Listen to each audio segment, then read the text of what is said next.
गरीब को कभी अस्पताल जाना पड़ा, ये आयुष्मान कार्ड उसकी जेब में 5 लाख रुपए के एटीएम कार्ड का काम करेगा।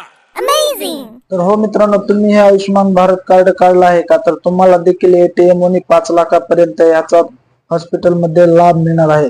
तर मित्रांनो, हे कार्ड तुम्हाला कसे काढायचे हे आपण आजच्या व्हिडिओच्या माध्यमातून बघा. मित्रांनो, तुम्हाला प्ले स्टोर वरती येऊन आयुष्मान भारत ऍप हे सर्च करून इन्स्टॉल करायचे आहे. इन्स्टॉल केल्याच्या नंतर तुम्हाला आयुष्मान कार्डच्या पहिल्या पेजवर याल. त्यानंतर लॉग इन या पर्यायावर तुम्हाला क्लिक करून बेनिफिशरी या ऑप्शनवर क्लिक आहे. त्यानंतर तुमचा जो मोबाईल नंबर आहे तो मोबाईल नंबर टाकून तुम्हाला व्हेरीफाय या ऑप्शनवर क्लिक आहे. त्यानंतर एक ओटीपी, तो ओटीपी तुम्हाला टाकायचा आहे. त्यानंतर एक कॅप्चर आहे, तो कॅप्चर व्यवस्थित टाकून घ्यायचा आहे. कॅप्चर टाकल्याच्या नंतर खाली एक पर्याय दिसेल तुम्हाला लॉग इन, या लॉग इन ऑप्शनवर क्लिक करून